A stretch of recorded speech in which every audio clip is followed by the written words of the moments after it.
پھر جب حضرت جبریل علیہ السلام نے تیسری بار مطالبہ کیا تو یہ کہا اقرأ بسم ربک الذی خلق، پڑھو اپنے رب کے نام سے جس نے پیدا کیا۔ تو جو رب تمہیں تخلیق کر سکتا ہے وہ تمہیں علم بھی دے سکتا ہے۔ سبحان اللہ۔ پہلی بات جو پہلی وحی کی مجھے اپیل کرتی ہے، بسم ربک الذی خلق، اپنے رب کے نام سے جس نے پیدا کیا۔ اقرأ بسم ربک الذی خلق، علم کی بات ہے، رب کے نام سے شروع کرنے کی بات ہے، اور رب کا تعارف ہے جس نے پیدا کیا، یعنی جس کی تم تخلیق ہو اس کے نام سے پڑھو۔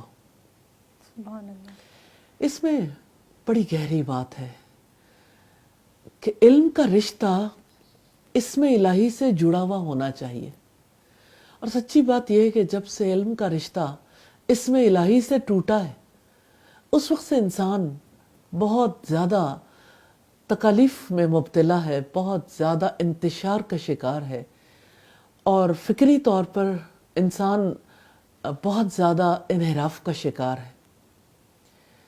تو پہلی وہی ہے جس میں آپ کو بتایا جاتا ہے، حالانکہ اس دور میں کوئی امیجن نہیں کر سکتا تھا، خلق الانسان من علق، جس نے انسان کو جمے ہوئے خون کے لوتھڑے سے پیدا کیا۔ کوئی نہیں جانتا تھا انسانی پیدائش کے مراحل کیا ہیں، اور یہ وحی کی سچائی کا بہت بڑا ثبوت ہے الحمدللہ۔ آج تو سائنٹیفک ریسرچرز ہمیں بتاتی ہیں سارے ڈیولپمنٹ کے جو فیزز ہوتے ہیں، بالکل، لیکن کیوں نہیں، الحمدللہ قرآن میں تو 1400 سال پہلے بتا دیے گئے۔ بالکل۔ اور پھر رب العزت نے فرمایا اقرأ وربک الاکرم، یہ پہلی وحی ہے، پڑھو کہ تمہارا رب کریم ہے جس نے انسان کو قلم سے علم سکھایا، سبحان اللہ۔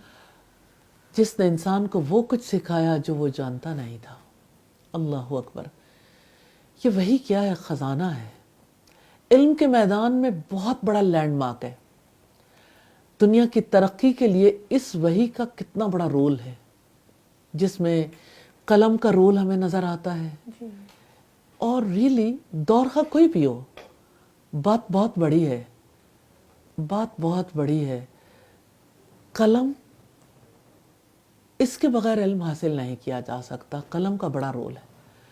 اور پھر کرم کا بھی بڑا رول ہے۔ اقرأ وربک الاکرم، علم کرم چاہتا ہے۔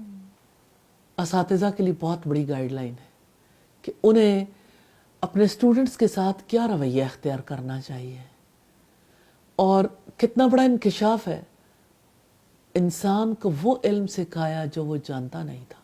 تو انسان کے تمام علوم، مادی علوم ہو، امکانی علوم ہو، سب علوم اللہ رب العزت کی جانب سے، سکھانے والی ذات اسی کی ہے الحمدللہ۔ سر کتنی خوبصورت یہ بات ہے۔ ہم سمجھتے ہیں کہ علم ہماری محنت سے ہم حاصل کر رہے ہیں، یا علم ہماری ریسرچ کا نتیجہ ہے، یا کتابوں کا نتیجہ ہے، بالکل، لیکن اللہ نے اس کو اپنی طرف منسوخ کیا الحمدللہ۔ اور اس کی ریزن ہے نا، دیکھیں جی۔ جتنے لوگوں نے سائنٹیفک اصول بھی دریافت کیے، جی۔ وہ اصول اللہ تعالیٰ کی جانب سے ان پر کھلے تھے۔ کون ہے جو نہیں جانتا کہ جو چیز وزنی ہوتی ہے زمین کی طرف گرتی ہے؟ سیب، اورنجز، کتنی چیزیں جو زمین کی طرف گر رہی تھیں اور صدیوں سے، ہزاروں سالوں سے گر رہی تھیں، لیکن نیوٹن نے جب دیکھا تو اس نے کتنا بڑا قانون دریافت کیا۔ پھر ہم دیکھتے ہیں کہ جیسے ارشمیدس کی بات ہے، ارشمیدس جو ہے وہ بہت زیادہ غور و فکر کر رہا تھا کثافت پر، جی۔ اور جس وقت وہ نہانے کے لیے ٹب میں بیٹھا اور اتنا پانی باہر نکل گیا، تو جب اس کو وہ الہام ہوا، جب اس کے دل نے اس کو پا لیا، تو وہ پالیا پالیا کہتا ہوا بھاگ نکلا۔ یہ سارے علوم دراصل اللہ تعالیٰ کی طرف سے القاء کیے گئے۔ باقی انسانوں کی محنت ہے کہ انسان کوشش کرتا ہے تو اللہ تعالیٰ کی مدد آتی ہے، لیکن ہمارے لیے جو سب سے ناگزیر علم ہے جس نے اس زندگی کے بعد بھی کام آنا ہے، وہ العلم ہے، اللہ تعالیٰ کی وحی ہے، اور وحی ہمیں بتاتی ہے ہم زندگی کیسے گزاریں۔ نبی صلی اللہ علیہ وسلم کو جب حضرت جبریل نے سینے سے لگایا، اب کی بار اتنی زور سے بھینچا کہ آپ کو لگا کہ ہڈیاں سرما ہو جائیں گی. اس پر آپ صلی اللہ علیہ وسلم نے پیچھے پیچھے وہی الفاظ دہرائے. دل دھک دھک کر رہا تھا. پھر غار ہرا سے اتر آئے.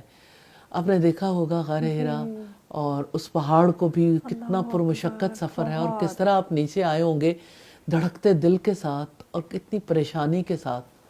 گھر پہنچے تو حضرت خدیجہ سے کہا زمیلونی زمیلونی، مجھے کچھ اڑا دو، مجھے کچھ اڑا دو. اور حضرت خدیجہ نے ایک بات کہے بغیر آپ سرسم پر چادر ڈال دی. کہہ سکتی تھی کہ دیکھیں میں منع نہیں کرتی تھی، جی مت جایا کریں ویرانوں میں، بیوی بچوں کو چھوڑ کر جاتے تھے، یہ تو ہونا ہی تھا وغیرہ وغیرہ. نعوذ باللہ. قداور شخصیت ہے حضرت خدیجہ کی الحمدللہ. الحمدللہ، اور خواتین کے لیے بہت بڑی مثال. مثال ہے. پھر سیدہ خدیجہ انتظار میں رہی کہ اللہ کے رسول صلی اللہ علیہ وسلم ذرا سکون میں آتے ہیں تو دیکھیں کیا بتاتے ہیں. اتنے میں آپ اٹھ بیٹھے اور آپ نے فرمایا لقد خشیت علی نفسی، مجھے میری جان کا ڈر ہے. اس پر سیدہ خدیجہ نے کہا کلا واللہ ما یخزیک اللہ ابدا، ہرگز نہیں، اللہ کی قسم اللہ تعالیٰ آپ کو کبھی رسوا نہیں کرے گا. بڑی خوبصورت تصدیق ہے آپ صلی اللہ علیہ وسلم کی وحی کی. لیکن میں ایک بار پھر وہی کے الفاظ آپ کے سامنے رکھنا چاہتی ہوں.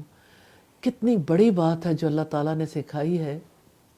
اسلام میں پہلی وحی کا پہلا لفظ اقرا ہے. جی اس میں ہمارے لیے بہت بڑا سبق ہے، پڑھو.